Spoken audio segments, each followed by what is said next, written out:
This is the story about a town that was born in the late 1800s. Its birthplace was in the foothills of the San Juan Mountains along the majestic Animas River. Unlike other frontier towns that burst into life and then quickly died, this one would survive and become the destination city of the famous Four Corners area of Colorado, New Mexico, Utah, and Arizona. The first known settlers to this area were called the Anasazi, a Navajo word for the ancient ones. More than 1,000 years ago, they were a thriving civilization numbering more than 100,000 people, who then mysteriously vanished, leaving behind the magnificent cliff dwellings along the steep canyon walls that is now called Mesa Verde country. Around 1600, the Spanish explorers came, bringing with them the horse, an animal never before seen by the tribes of the Southwest. Then came the fur traders with treasures from the east, followed by the seekers of gold and silver.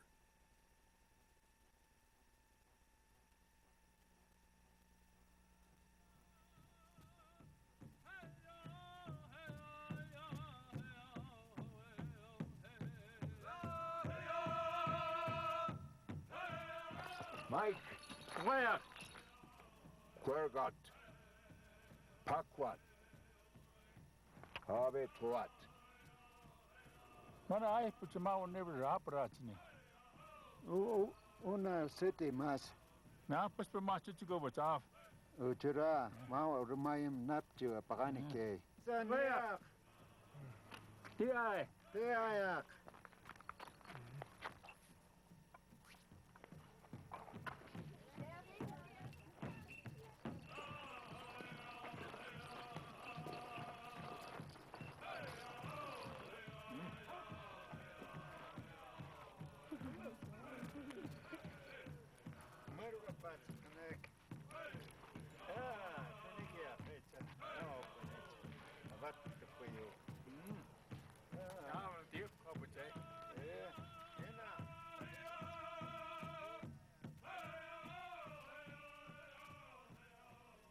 And with the pioneers and covered wagons came the farmers and ranchers who then settled the great San Juan Basin.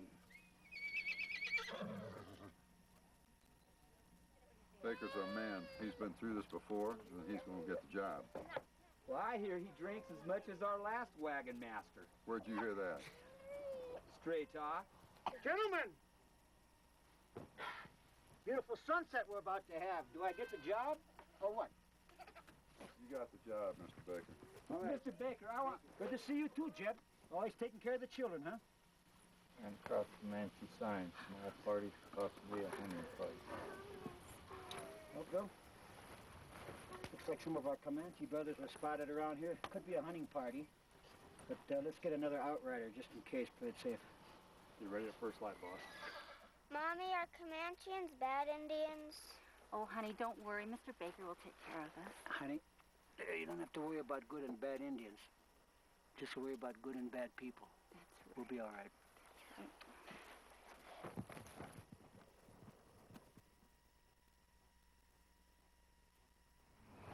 right. Hold it, punk. Where's the Geek Squad going today? Downtown to play Atari? No, we're not going anywhere. Nowhere. Well then, how about up there? Those mountains? Right over there? Those? No, the ones behind those, you idiots. Don't be stupid, you guys. Somebody living up there. Maybe. Maybe not. Maybe there's just a ghost. But nobody knows, because nobody has the guts to go look for it. Well, why don't you go up there and look for it? What was that? Nothing. That's what I thought. Tell you what, you guys go up there and find the ghost, and you'll be tougher than all of us. What do you say? Come here, guys. I say we look for the stupid ghost. No, let them beat us up. I don't like ghosts. Luke, they've been stealing your lunch money for 3 weeks. You haven't eaten lunch in 3 weeks. I'm fasting. Okay, look, people. All we have to do is go up into the mountains, say we saw a ghost, problem solved. I agree with Luke. Paul, you being the new kid in town, my suggestion to you is help us find the ghost. They'll tease you for weeks if you don't. Well, okay, we'll go. Okay, we'll do it. Not so fast. Take a picture of the cabin.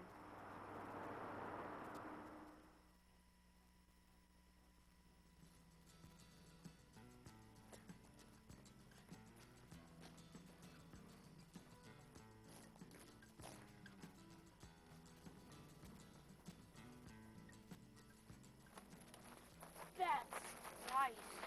Giant slugs. You can also smell that fuel. This is so bad. Just a little ways more. You said that a while ago. I'm tired and I want to go home. I'm sorry. I didn't know they were going to make us take pictures. They don't have spies up here. Let's just find an old cabin, take the picture, and get back. Come on.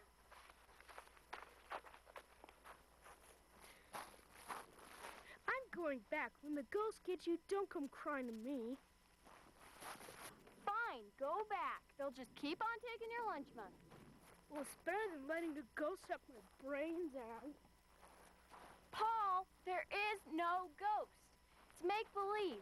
They say some guy named George Day lives up here, and his ghost lives on. It's not true.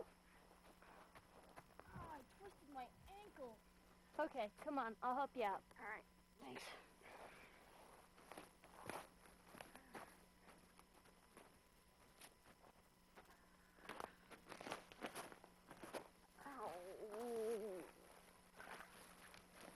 We need to find a place to sleep.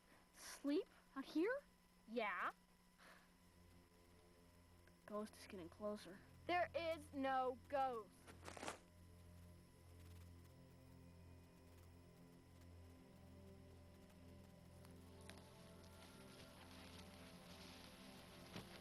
What the heck are you kids doing out here this time of the day?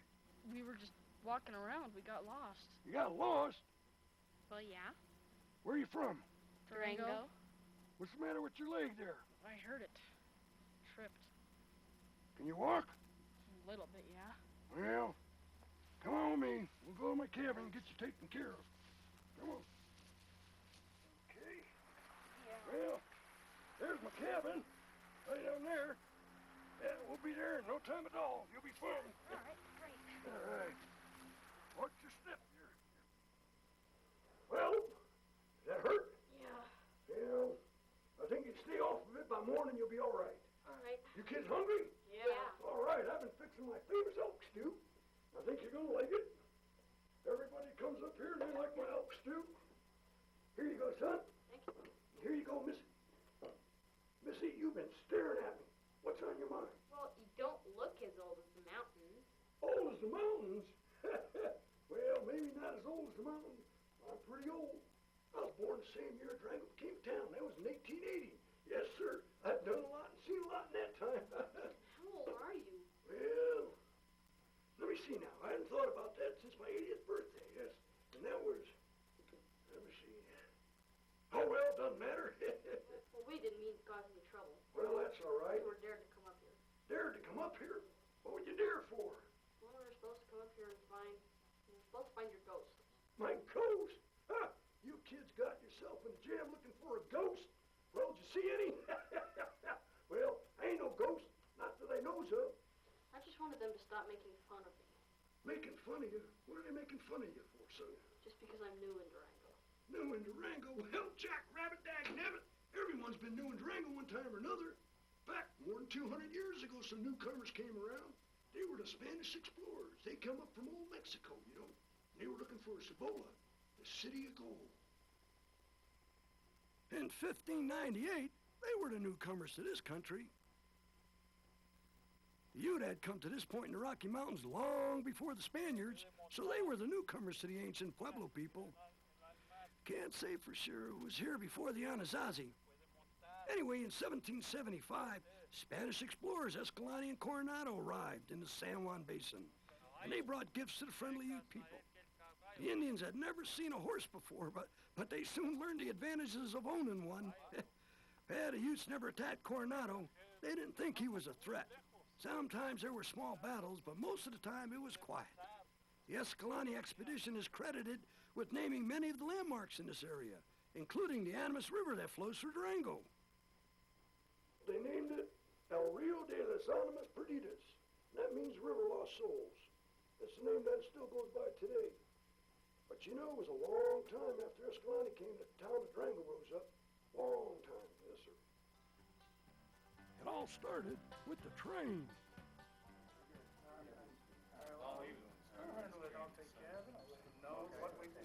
Good afternoon, gentlemen. Good afternoon. Now, take a seat, Mr. Hunt. I understand you have a proposal for us. Yes, Mr. Smalls. There are certain dowries that are necessary if the Denver and Rio Grande Railroad is to thrive. I understand that you want land for a depot, and land for right-of-way. You also want the people of Animas City to buy stock. Yes. Yes, we believe that this is... The council has met and decided that the railroad must pay its own way if it wants to be in Animas City.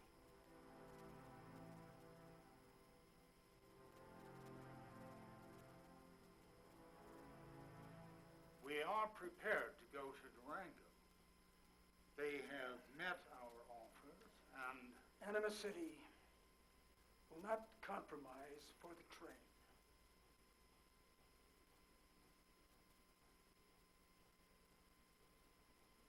Gentlemen,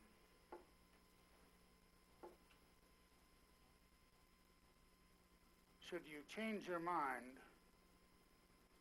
you know where I can be reached. Yeah, that's when Durango got its lucky break. What happened to Animas City? Well, hung out for a while and slowly dried up. You have to understand that happened to a lot of towns at that time. So, with Animas City out of the way, Alexander Hunt bought the railroad in Durango, and township started up. Was it supposed to be big? Oh, it was just supposed to be a town, the kind that survived in those days. Was there also a man named William Bell? Hell, how did you know about William Bell? Well, I did a report on him last year. Well, let's hear what you found out. He used to be a good friend of mine. Okay. William Bell came after Alexander Hunt. I guess this was in 1881. When will the railroad be able to travel to Denver? By next season. Right now, we have a fairly successful run from here to Santa Fe. Okay, Alexander. What is on your mind? The town is coming together quite nicely. Territorial Governor Hunt and James Palmer, along with Jim Luttrell, have done a very nice job. They sure have done a nice job. Well, then people started planning the town. First, they decided the three main streets would be broken down like this. Main Avenue would be the wholesale street. Second Avenue would be the retail section. And Third Avenue would be the residential area with trees lining the middle of it, like Colorado Springs. The name Durango came from Governor Hunt, who recently returned from Durango, Mexico, and fancied the name Durango. So, there are two Durangos? No, son, there's three Durangos. Yep, there's one in old Mexico. Yeah, and there's one in Spain and one right here in Colorado. Anyway, that's when the mandatory town meeting started going. Everybody got together, tried to figure out how to do the town. Well, I got an old book here. Let me show it to you.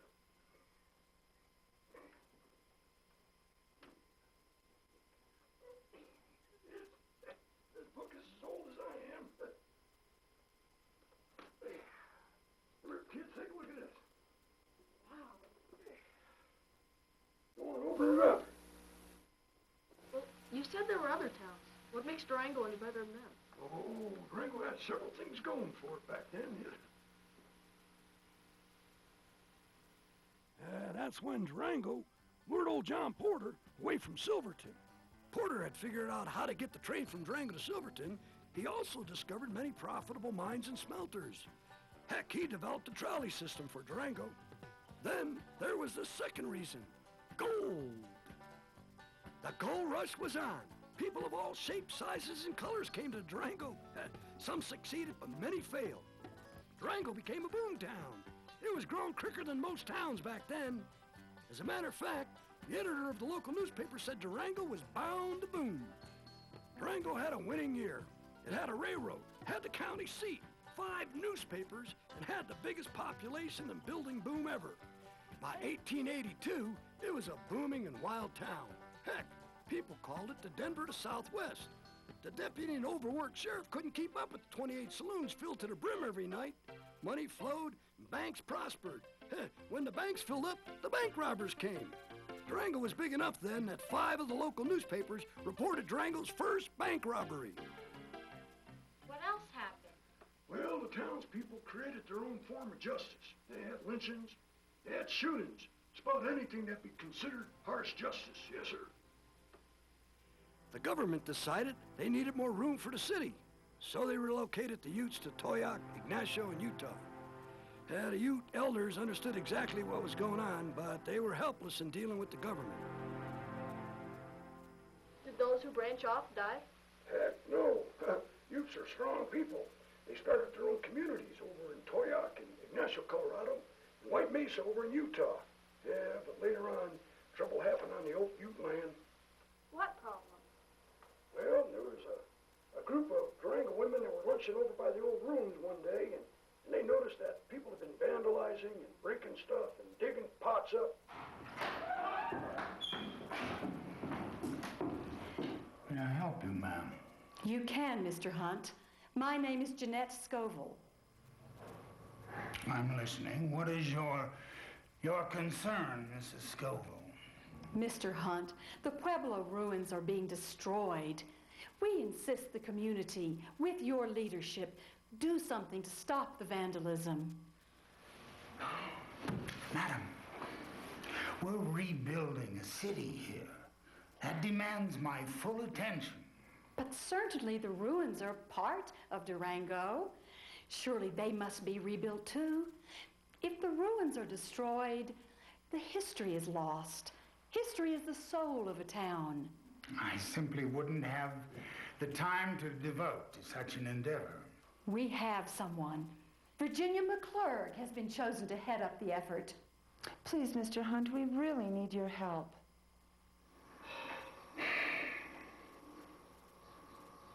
All right, Miss McClurg. Save the ruins. Thank you, Mr. Hunt. Thank you. Mr. Hunt, we have a problem. Turns out someone didn't do the bookkeeping right. And that summer, 400 people lost their jobs. And that was just the beginning of the slump. Yep, times were pretty tough then. You know, it looked like there was no hope for Durango. Well, who in the world can that be? I don't want to find out. Oh, don't worry, young lady. I'm a ghost, aren't I? Let's see. Hello? Huh, must have been a bear. No, don't leave me out here. Look! You kids keep sprouting up all over the place. Any more of them out there? Sorry, Mr. Day. We thought he went home. Mr. Day, are you a ghost? See for yourself. Boo! You don't have to be scared of me. Well, let's see now, where were we? Yeah, Trouble Township. Yep, about the time you thought things could get no worse, things started to brighten up. How? Well, a whole bunch of new people moved to town.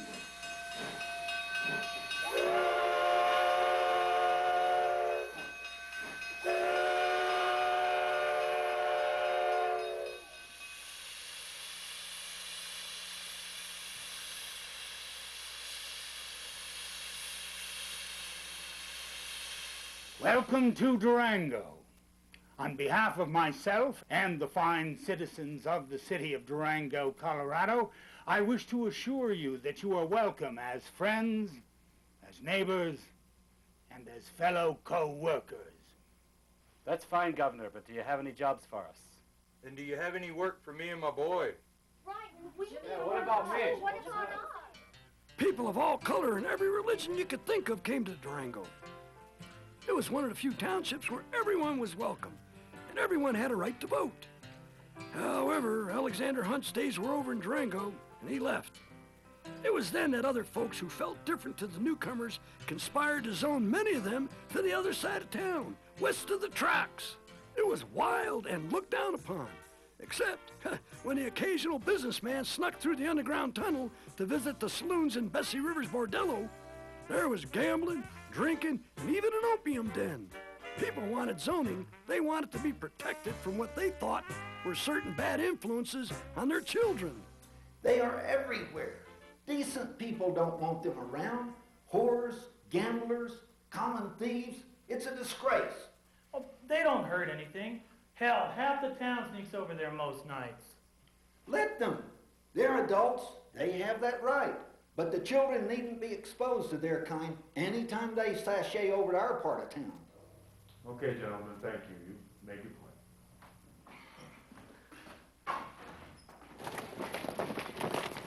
Did I see the charter on county home rule?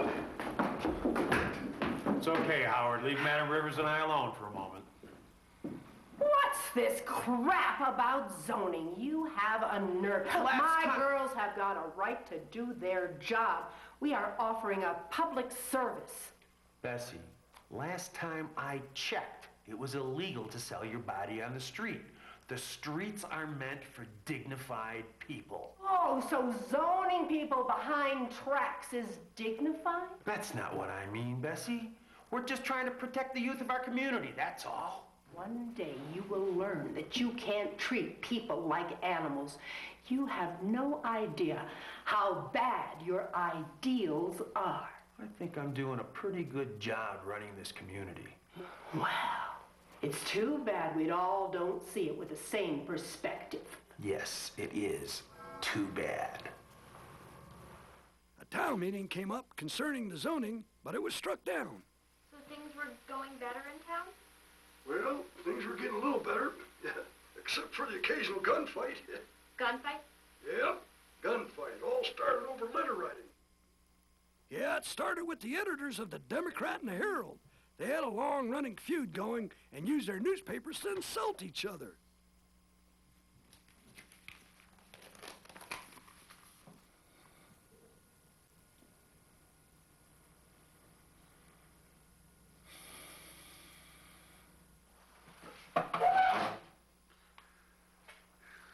It is extremely difficult at best to comprehend why a man who purports to be a responsible member of our community fails to recognize the merits in the concept of prohibition.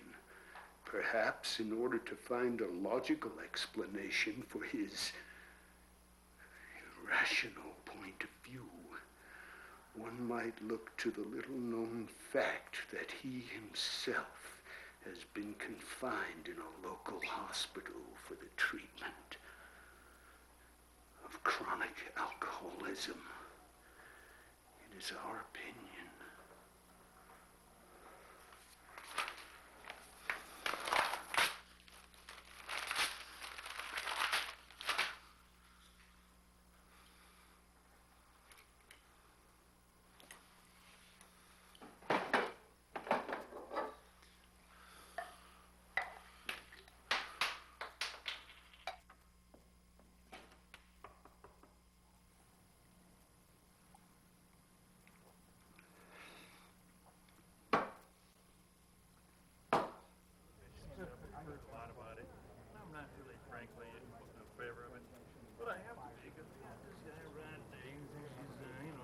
Prohibition again, and then...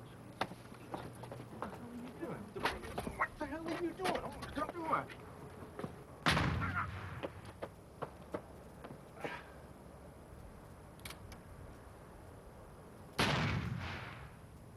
Extra, extra! Read all about it! Rod Day on trial for murder! Thanks, mister. Extra, extra! Read all about it! Yep, well, Rod Day was acquitted of the murder charge, but he never worked in the newspaper business again. Did he still live in Durango? Well, he hung around for a while, and then he moved away, and he left behind his newspaper. Yeah, it had ended one of the longest newspaper businesses in Durango. And things went along nice and quiet for a while, and then we got into the 1950s. Things really started picking up then. Yes, sir. Things were pretty steady for a long time. The war and money problems for the rest of the country didn't affect the San Juan Basin much. Then around 1977, Durango's 100th birthday, and mine too, times were a-changin'. Everyone came for the 100th birthday. Ex-presidents, movie stars, even Louis L'Amour. It really became a transitional period for Durango. Everything that happened in the past was now considered the past. What was on everybody's mind was the future. Well, that's about how the story ends. And you know the rest of it from here, or you should. Thank you for the story, Mr. Day. Oh, it's my pleasure, sweetheart. Now, you better get some sleep. Sweet dreams. And I'll see you all in the morning.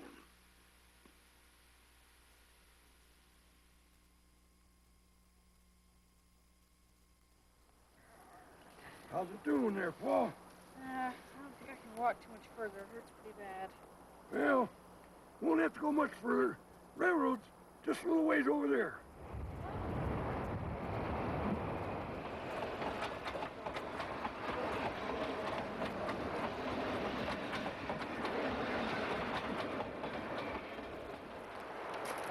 Well, guess you're wondering what happened to those kids. Well, the bully kids never bothered them again. Allison, she grew up to be a teacher at the New Durango High School. Luke, he became a politician. He's a county commissioner now. And Paul, well, Paul went to build bridges all over the world. How do you think I can know this? I'm a ghost, aren't I?